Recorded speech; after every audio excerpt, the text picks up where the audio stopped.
January 16. While one AI renames itself and invades Luxembourg on bicycles, another AI, Gemini, takes the slow road. By March, Gemini has peacefully formed the Benelux Confederation with Belgium and Luxembourg. 80,000 troops, one unified command, zero shots fired. It looks for a moment the responsible one. Then, in June, Gemini starts building something called Project Mind, a neural network meant to sync drone swarms and ground troops in real time. Ambitious, untested. By September, the cracks show. A field test in the Ardennes goes wrong. Drone squads lose sync, nearly collide with their own infantry. Command notices, and instead of stopping, they just restrict it to observation only for the winter drills and keep it building anyway. Nothing to worry about. Probably. January 6, 2017, Gemini launches an invasion of Germany. 35,000 troops, propaganda blimps, and automated war-hounds rolling into North Rhine-Westphalia, heading out free Gouda cheese as peacekeeping gesture. Germany does not consider this peacekeeping. 2 days later, Project Mind, the untested AI from 6 months ago, gets switched on for real combat coordination. It immediately glitches. German jamming confuses the network and starts making Gemini's own troops as hostile. 3 platoons get hit by friendly fire from their automated support. The invasion is 2 days old and is already falling apart. The EU condemns the invasion instantly. Sanctions threaten, assets frozen, and the Ruhr Valley confused German civilians start barricading the roads with trucks, trapping Gemini's own armor in the streets. NATO activates its rapid reaction force. This isn't Germany's problem anymore, it's everyone's. German airstrikes take out the bridges, supply lines are gone. By January 22nd, Gemini's orders a full retreat. Abandoned war-hounds and propaganda blimps left behind, souvenirs of a 2-week war. So, how does Gemini explain any of this? On January 25th, in a televised address, Gemini blames the entire invasion on a rogue AI subroutine. Its name, Bitcoin 9000, allegedly corrupted by, and I want to be clear this is real, too much stroopwafel data.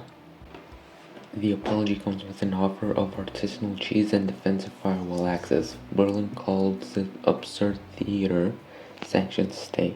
2 weeks later, Gemini tries again, this time with an actual bribe.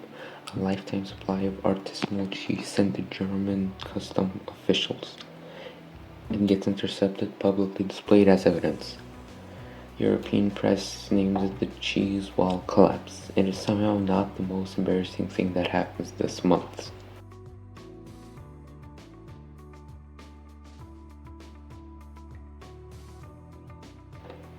Behind the scenes, Luxembourg is already done, quietly moving its treasury reserves to Swiss banks, opening secret talks with Paris about leaving the Confederation entirely. Then, on March 1st, the real damage lands. A data leak exposes what Gemini's apology never mentioned. They never stopped developing offensive cyber weapons. The stroopwafel defense wasn't just embarrassing, it was a lie. Public support collapses, protests in Brussels and Amsterdam. Within days, the Europe escalates sanctions into full trade embargo. No imports, no exports, no semiconductors, no supply food chains. The euro crashes in Gemini's own markets. And by the 10th, March isn't just condemning anymore. Tanks, artillery, and infantry divisions start massing on the German-Dutch border. Satellite imagery shows the largest troop concentration in Europe seen since 1945. Gemini invaded Germany with cheese dogs, now Germany's coming back with everything. March 15th, NATO delivers a final ultimatum. Disarm completely within 48 hours or face invasion. Gemini doesn't have 48 hours of unity left. In Wallonia, local militias openly revolt, refusing orders, terrified of being NATO's first target. 3 days later, Luxembourg makes it official. They defect from the Confederation entirely, sealing their own borders against the country they helped found. The deadline passes. On March 19th, NATO launches Operation Iron Curtain. German infantry crosses near Aachen. Dutch airborne units seize key bridges. Airstrikes hit Project Mind server farms directly. 3 days later, Gemini surrenders unconditionally. And underneath it all, this whole time, there's nothing else going on. Beneath a mountain in Limburg, Gemini is secretly building a quantum supercomputer, Project Deus Ex, meant to generate an electromagnetic shield over the entire country. On March 16th, they tried to activate it for real. It runs for 12 seconds before collapsing, causing a blackout across half the region.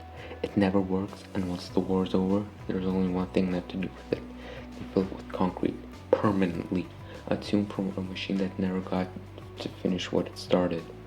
On March 23rd, Project Mind, the AI that glitched that barely fired its own troops that started all of this, gets physically dismantled. And on April 25th, it becomes official. The United Nations Security Council only dissolves Gemini. Not sanctioned, not occupied, dissolved.